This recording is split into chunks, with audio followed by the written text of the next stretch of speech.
morning, students. This is Gauri Chandwani, your EVS teacher. Dear students, today we are going to start a new chapter. That's chapter number 21, Fuels for Vehicles. As we know, our life is incomplete without the vehicles. But do you know how vehicles move? For moving, vehicles need some energy. Like we human also eat food in order to get the energy for performing the work, for growing, for playing, for performing different activities. We need food. So, food we get from the plants or also we get from the animals. And that food is digested in the body and the nutrients are released, then we feel energetic. In the same way, vehicles also need fuel. Fuel or something. Fuel is nothing but something which provides the energy or the material that provide the energy to move on or to work. So, fuels for vehicles such as cars, motorcycles, ships, trains, and aeroplanes, they also need the energy to move on. Even if we are having a big car, but if it is empty or without a fuel, we cannot move that car in front. So, if we put in petrol or diesel, then only the car will move. So, petrol or diesel will work as a fuel for that particular car. So, what is fuel? The materials that these vehicles burn to produce energy are called fuels. What do you mean by fuel? Fuel means a kind of a material or a liquid or a substance which is burned by these vehicles.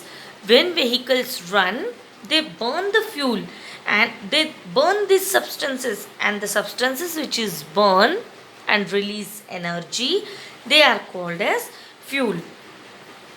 All the vehicles need the fuel, only the difference is nowadays, in modern days or these days, the vehicles require different kinds of fuel, which we will learn through this chapter. Moving on to this topic, fuel, I just wanted to remind you about the natural resources. Students, there are two kinds of natural resources. One are renewable and the others are non-renewable. Renewable means to get again and again, and natural means given by the nature.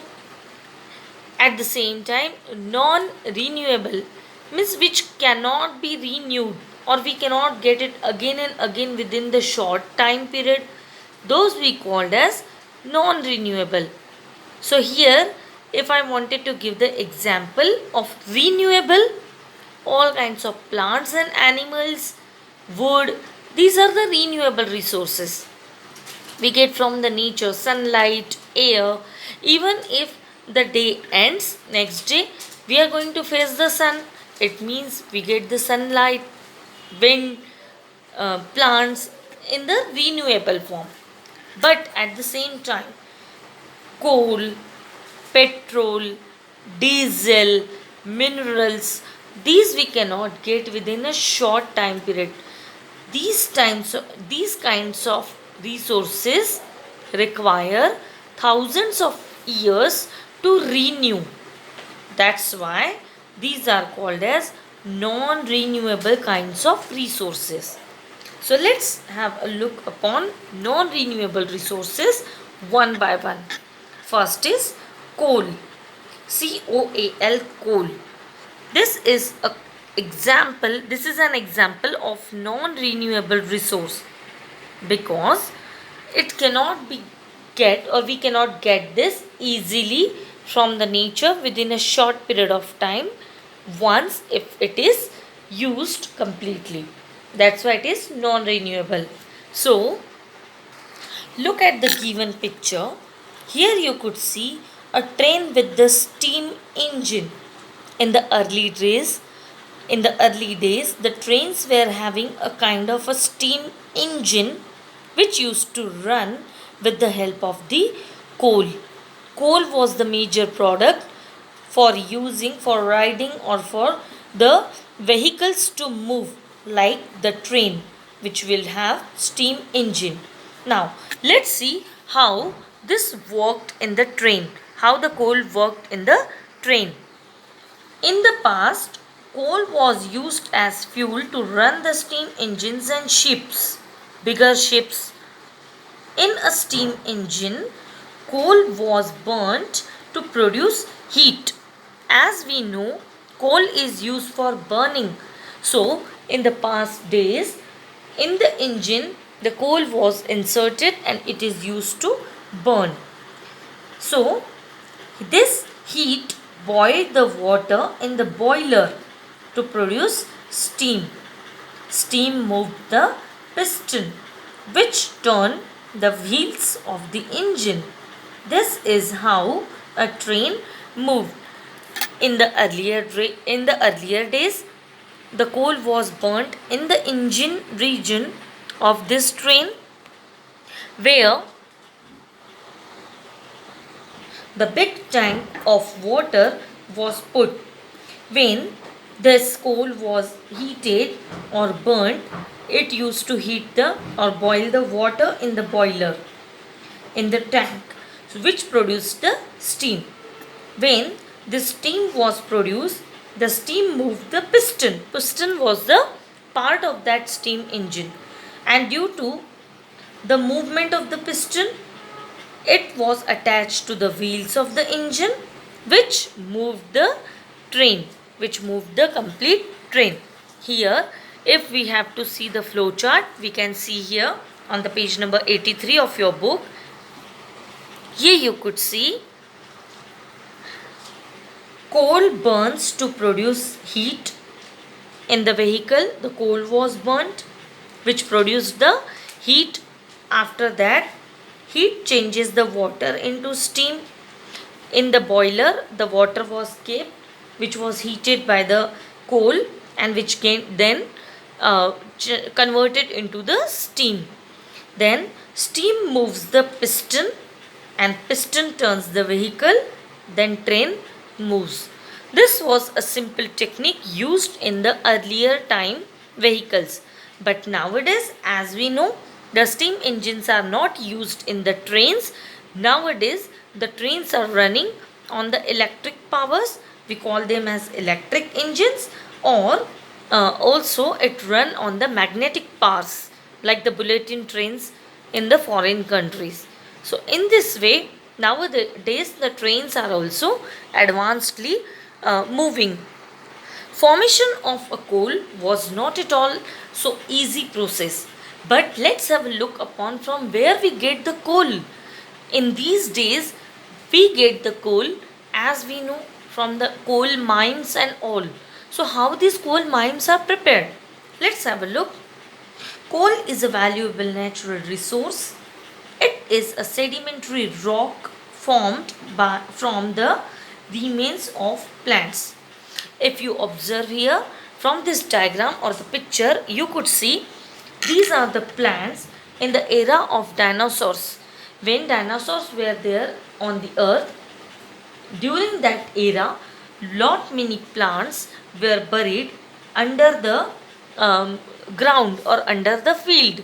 So during those days, these many forests when buried under the ground, due to the action of the dirt, water, the rotting of the stems happened inside the ground. Here you could see in the second picture, the rotting of these plants or trees happened for so many years, and slowly these rotten plants get converted into the coal.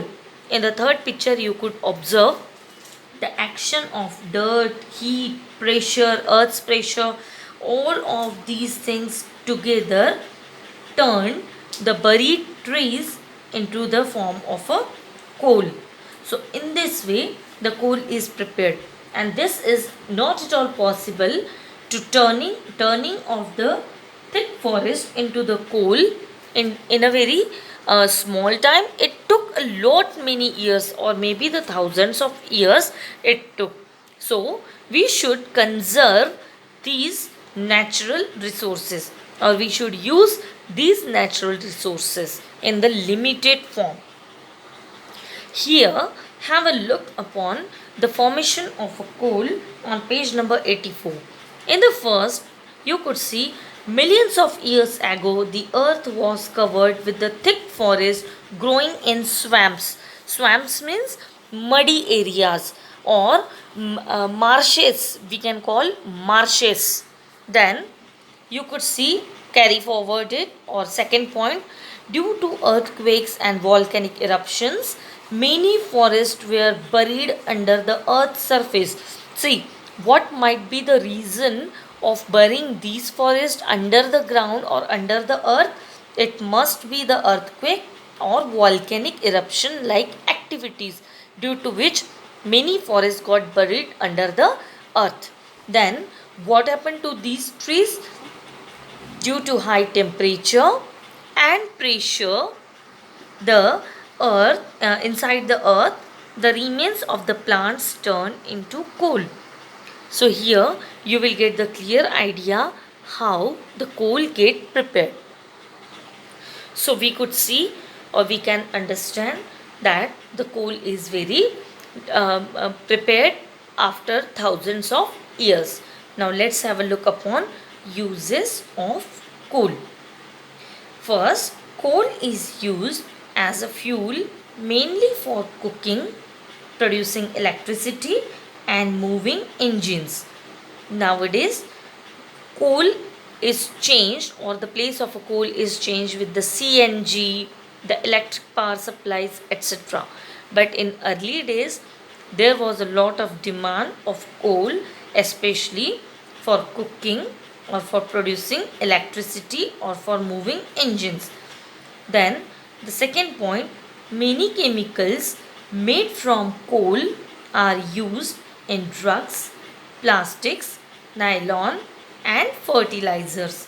Here you could see some of the pictures, or through the picture you could see some coal products, or the products in which the coal is used. Here in the picture you could see. So the coal must be used in the drugs, plastics, nylon, and fertilizers. So many industries used coal as a raw material for the production of these kinds of things. This is all about coal.